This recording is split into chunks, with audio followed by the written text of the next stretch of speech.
Welcome to my garden this week.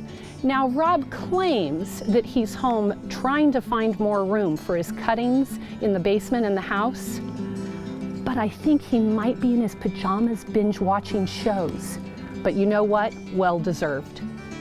Now here, you can bet I'm already thinking about spring.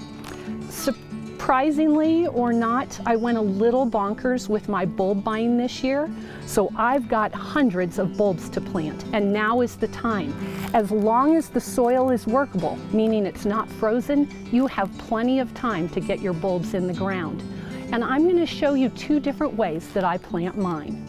I reworked several of my perennial beds this year, and I'm missing spring color, so I'm going to add a big splash with tulips, daffodils, and hyacinth.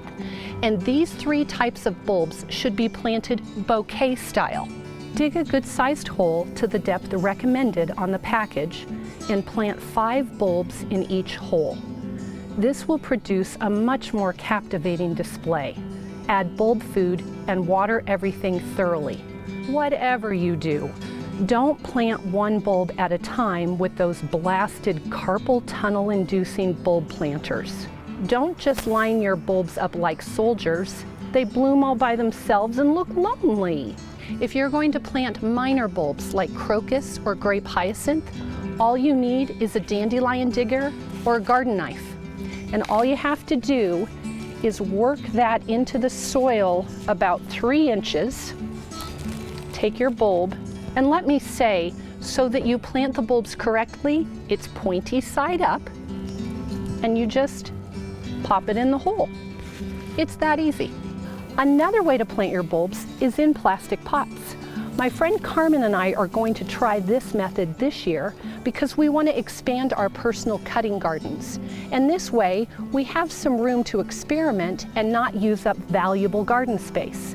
This is also a perfect method to add color to your spring patio pots. Fill each pot halfway with potting soil and place the bulbs close together. In this pot, I've put in 7, pretty tight. Fill the pot up with more soil, add a little bulb food. If necessary, make sure you label it and then water them thoroughly. Now, where does the pot spend the winter?